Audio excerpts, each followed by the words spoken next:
తెలంగాణలో పంచాయతీ ఎన్నికల ప్రక్రియపై హైకోర్టు కీలక నిర్ణయం తీసుకుంది.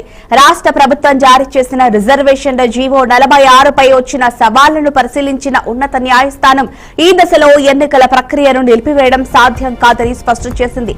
వెనుకబడిన కుల సంఘాలు దాఖలు చేసిన పిటిషన్లో అత్యంత వెనుకబడిన వర్గాలకు ప్రత్యేక రిజర్వేషన్లు కేటాయించాలని, బీసీలలో ఏ, బి, సి, డి వర్గాల వారీగా రిజర్వేషన్లు ఇవ్వాలని విన్నవించగా నోటిఫికేషన్ వెలువడిన తర్వాత ఎందుకు సవాల్ చేస్తున్నారని కోర్టు ప్రశ్నించింది.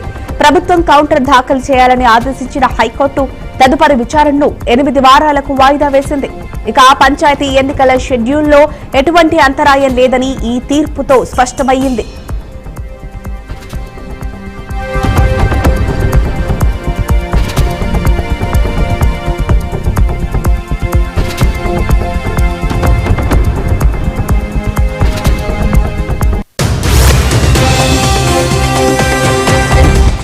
తెలంగాణలో పంచాయతీ ఎన్నికల ప్రక్రియపై హైకోర్టు కీలక నిర్ణయం తీసుకుంది. రాష్ట్ర ప్రభుత్వం జారీ చేసిన రిజర్వేషన్ల జీవో 46పై వచ్చిన సవాళ్లను పరిశీలించిన ఉన్నత న్యాయస్థానం ఈ దశలో ఎన్నికల ప్రక్రియను నిలిపివేయడం సాధ్యం కాదని స్పష్టం చేసింది.